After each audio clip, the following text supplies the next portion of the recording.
अलग अलग शहरों अलग अलग राज्यों में मोंघवारी कूदके ने भूसके वधी रही है, जेने लईने ज आ मोंघवारीनो मार घરની ગૃહિણીઓ પર પડી રહ્યો છે। વડોદરા શહેર ખંડેરાવ માર્કેટ સ્થિત શહેર કોંગ્રેસ સમિતિની મહિલાઓ દ્વારા વિરોધ કરવામાં આવી રહ્યો છે। મોંઘવારીને લઈને વિરોધ કરવામાં આવી રહ્યો છે।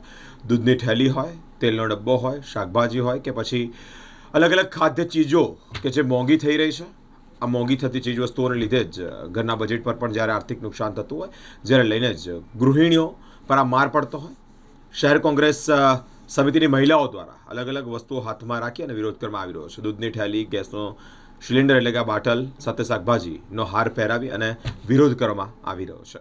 તાજેતરમાં ઘરેલું ગેસના ભાવમાં વધારો કરવામાં આવ્યો છે, સાથે અનેક ઘરની જરૂરિયાતની ચીજ વસ્તુઓના ભાવ દિન પ્રતિદિન વધી રહ્યા છે। ત્યારે વડોદરા શહેર મહિલા કોંગ્રેસ દ્વારા અલગ અલગ બેનરો સાથે મહિલાઓને ન્યાય આપવામાં આવે તે માંગ સાથે વિરોધ કરવામાં આવી રહ્યો છે। તેલનો ડબ્બો, દૂધની થેલી હાથમાં રાખી ભાવ વધારો થતાં જ ગૃહિણીઓનું બજેટ ખોરવાયું છે।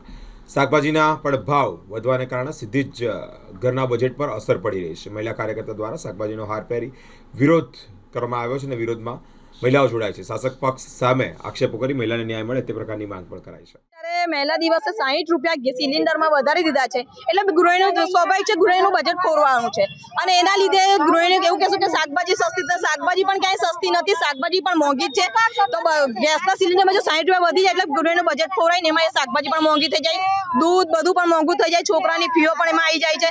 અત્યારે તેલ આ તે બધું મોંઘું થઈ ગયું છે, ગૃહિણીનું બજેટ ખોરવાઈ ગયું છે। માટે ગૃહિણીઓ અત્યારે બહુ કફોડી હાલતમાં આવી ગઈ છે અને મોદી સાહેબ જ્યારે પણ જો આવી મહિલા દિવસે ગૃહિણીઓને મહિલાઓને આપતી હોય ગિફ્ટ કે 60 રૂપિયા સિલિન્ડરમાં વધી ગયા, તો મોદી સરકારને શરમ આવી જોઈએ। આજે મહિલા દિવસે જો મહિલા પર આ બોજો ઝીકી અને આ મોદી સરકાર કંઈ સારું કામ કરી રહી નથી।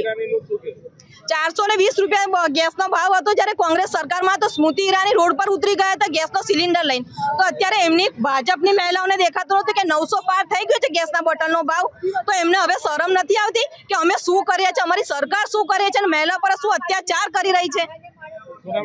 મારું નામ મીનાબેન રાજપૂત, વોર્ડ નંબર 7 પ્રમુખ। ભાજપ સરકાર આજે 30 વર્ષથી શાસનમાં છે, ત્યારે કેમ કે આંતરરાષ્ટ્રીય મહિલા દિવસે મોદી સરકારે અમને એક ગિફ્ટ આપી છે કે મહિલાઓને 60 રૂપિયા સિલિન્ડરમાં ભાવ વધારો કરીને ગિફ્ટ આપી છે।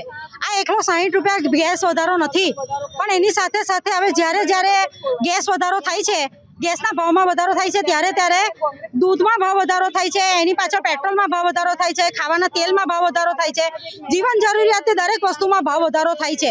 અને આ ભાવ વધારામાં જેમ બને એમ ગૃહિણીઓનો જ મરો થતો હોય છે।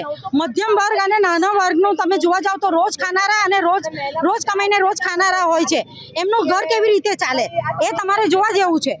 અને એમાં એ લોકોનું જે કંઈ છે એ બહેનોનું આખું ઘરનું તંત્ર હલી જાય છે। દારૂ ડ્રગ્સના રવાડે પણ ચડીને આજે યુવાનો હોય ઘરના કે ઘરનો માણસ હોય, કમાતો ધમાતો એ માણસ પણ ઘરમાં પૈસા પૂરા નથી પાડી શકતો કે ઓછું કમાય છે, કાં તો એ બેરોજગાર છે, કેમ કે રોજગારી પણ અત્યારે છે નહીં, પગાર સ્કેલ વધતો નથી અને મહિલાઓને અત્યારે ભાવ વધારા જે થાય છે એની સામે મહિલાઓને અત્યારે ભોગવવું પડે છે।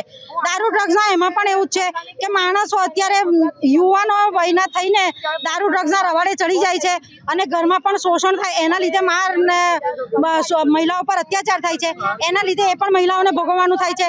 શિક્ષણમાં પણ એવું છે, શિક્ષણમાં પણ આજે ભાવ વધારો એટલો બધો ફીઓમાં વધે છે કે શિક્ષણના સ્કૂલોના એમાં પણ બહુ વધે છે, જેથી કરીને એ પણ ભોગવવાનું મહિલાઓને જ આવે છે।